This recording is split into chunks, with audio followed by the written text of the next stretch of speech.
7 January 2023 Yuvraj fort resort Pushkar.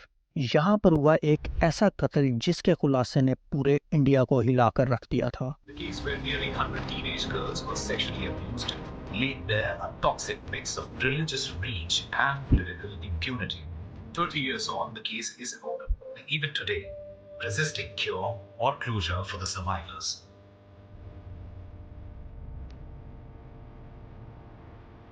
They have trapped school-going girls with friends in blackmail for months and gang-raped them.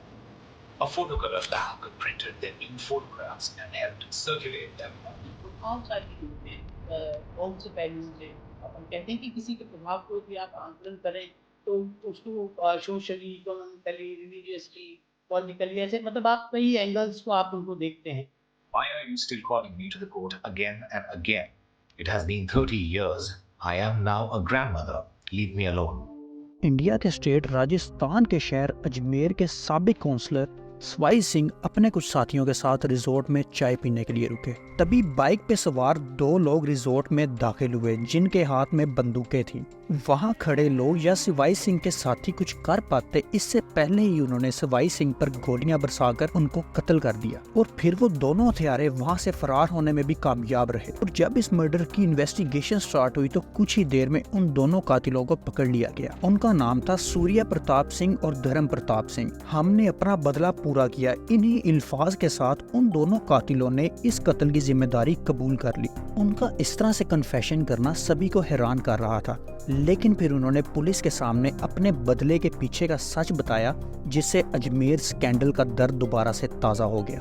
1992 Ajmer का एक ऐसा sex scandal जिसने पूरे India को हिला के रख दिया था। लेकिन अजमेर सेक्स स्कैंडल से स्वाई सिंह का क्या लेना देना था और क्यों उनको इतनी बेरहमी से कत्ल किया गया? Welcome to the show, you are watching mister panic with Ali Malik. इस स्कैंडल की शुरुआत होती है अजमेर के एक school Sophia girls secondary school से। एक दिन इसी स्कूल में पढ़ने वाली 8th स्टैंडर्ड की लड़की की मुलाकात स्कूल से बाहर एक लड़के से होती है जिसका नाम था फारूक चिश्ती। आहिस्ता आहिस्ता उनकी दोस्ती इतनी मजबूत हो गई कि वो रोज स्कूल के बाहर मिलने लगे।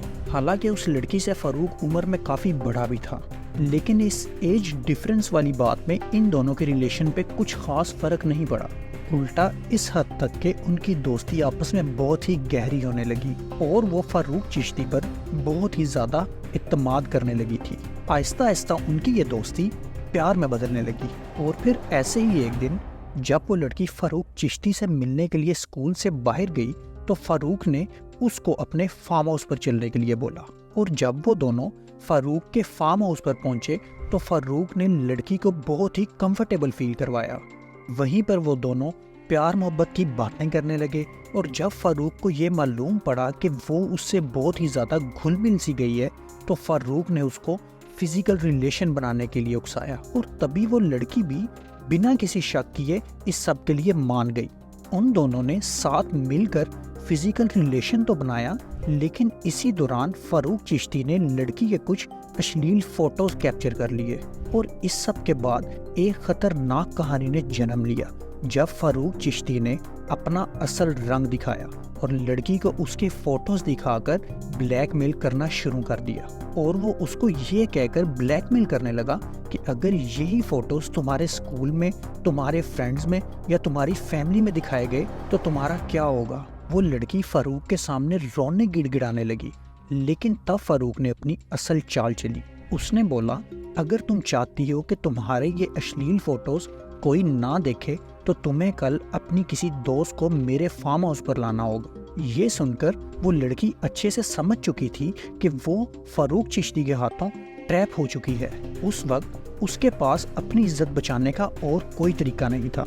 अगले दिन वो फार्म हाउस पर अपनी एक दोस्त को लेकर पहुंची जिससे ये चेन बनती चली गई और वही सब हुआ जो फारूक चिश्ती ने उस लड़की के साथ किया था।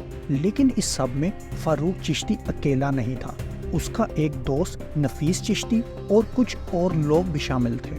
फारूक चिश्ती और उसके साथी इसी तरह लड़कियों के साथ रेप करते थे और उनके फोटोज बनाकर ब्लैकमेल करते थे।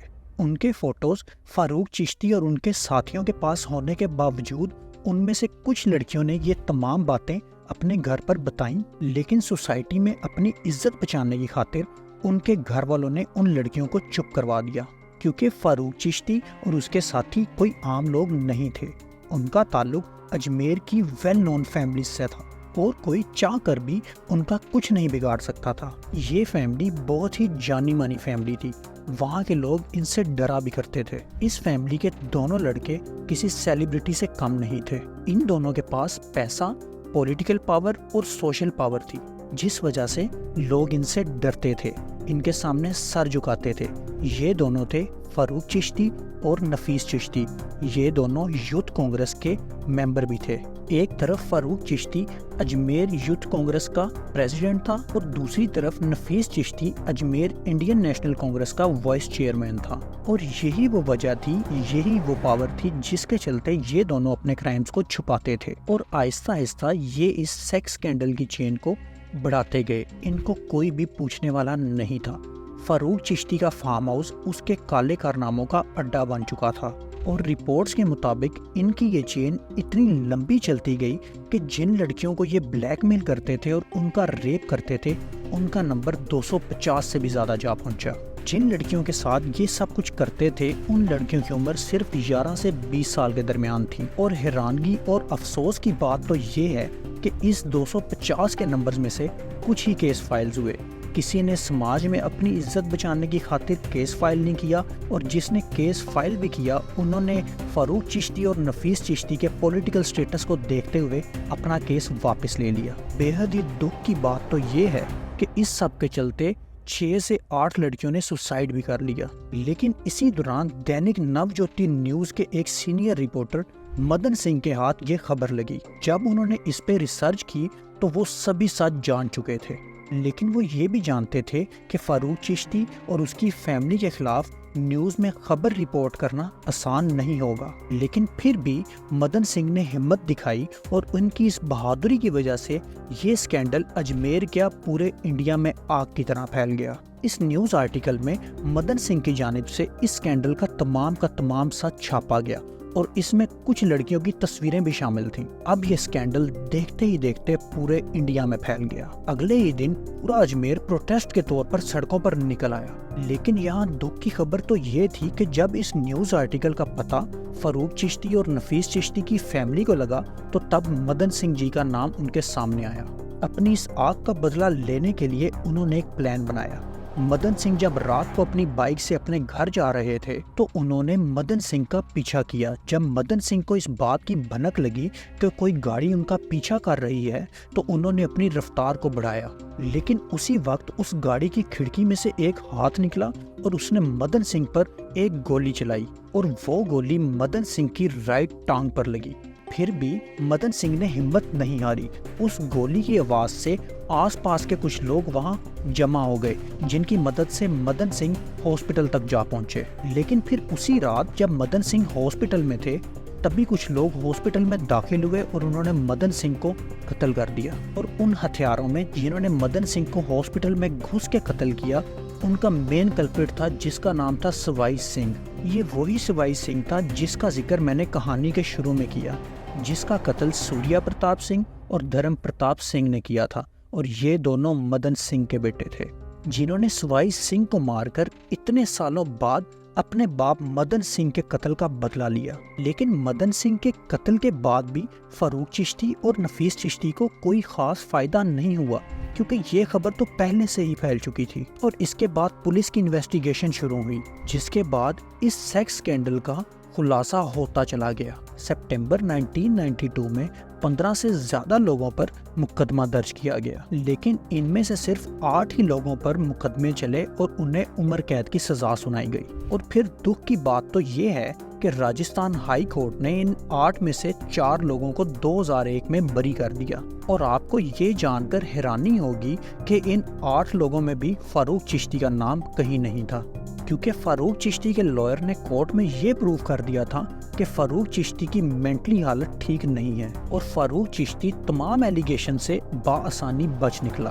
اسی کے چلتے पुलिस को भी बहुत क्रिटिसाइज किया गया कि वो इस सब पर एक्शन क्यों नहीं ले पा रहे। लेकिन जब हालात काबू से बाहर हो गए तो फिर राजस्थान के chief minister bureaus Singh Shekhawat को इसकी खबर पहुंचाई गई और उन्होंने इस सब पर स्ट्रिक्ट एक्शन लेने का ऑर्डर इशू कर दिया। इसके बाद भी पुलिस ने कोई खास एक्शन नहीं लिया और ये केस कोर्ट में भी लंबा चलता चला गया। लेकिन फिर एक लंबे अरसे के बाद एक ऐसी खबर मिली जिसको सुनकर लगने लगा कि शायद उन तमाम लड़कियों को इंसाफ मिल गया है। 2007 में राजस्थान के एक फास्ट ट्रैक कोर्ट ने फारूक चिश्ती को मुजरिम करार देकर जेल में डाल दिया। लेकिन ये खुशी ज़्यादा लंबी देर की नहीं थी। 2013 में राजस्थान के हाई कोर्ट ने फारूक चिश्ती को ये कहकर रिहा कर दिया कि इसने बहुत सज़ा काट ली है। जो एक इतने बड़े सेक्स स्कैंडल का लीडर था, जिसने 250 से ज़ायद लड़कियों के साथ रेप किया, इतने घरों का सुकून छीना, जिसकी सज़ा मौत से भी बदतर होनी चाहिए थी, उसको सिर्फ 6 साल की सज़ा देकर बरी कर दिया गया। और आज फारूक चिश्ती और नफीस चिश्ती आज भी अजमेर की गलियों में खुलेआम घूमते हैं, जिनको कोई भी पूछने वाला नहीं है। आज भी वहाँ के लोग उनसे डरते हैं। आज भी फारूक और नफीस अजमेर में ऐशो इशरत की ज़िंदगी गुजार रहे हैं। और अगर आज कोई सज़ा काट रहा है तो वो है वो लड़कियाँ और उनके घर वाले। आज भी अजमेर का ये सेक्स स्कैंडल इंसाफ की तलाश में है। आपकी इस बारे में क्या राय है, कमेंट सेक्शन में ज़रूर बताइए और वीडियो को लाइक और मिस्टर पैनिक को सब्सक्राइब ज़रूर कीजिए और इंतज़ार कीजिए किसी ऐसे ही अगले केस का। तो मिलते हैं आपसे किसी ऐसे ही दिल दहला देने वाले केस के साथ। तब तक के लिए मिस्टर पैनिक को इजाज़त दीजिए। अपना ख्याल रखिए। अल्लाह हाफ़िज़।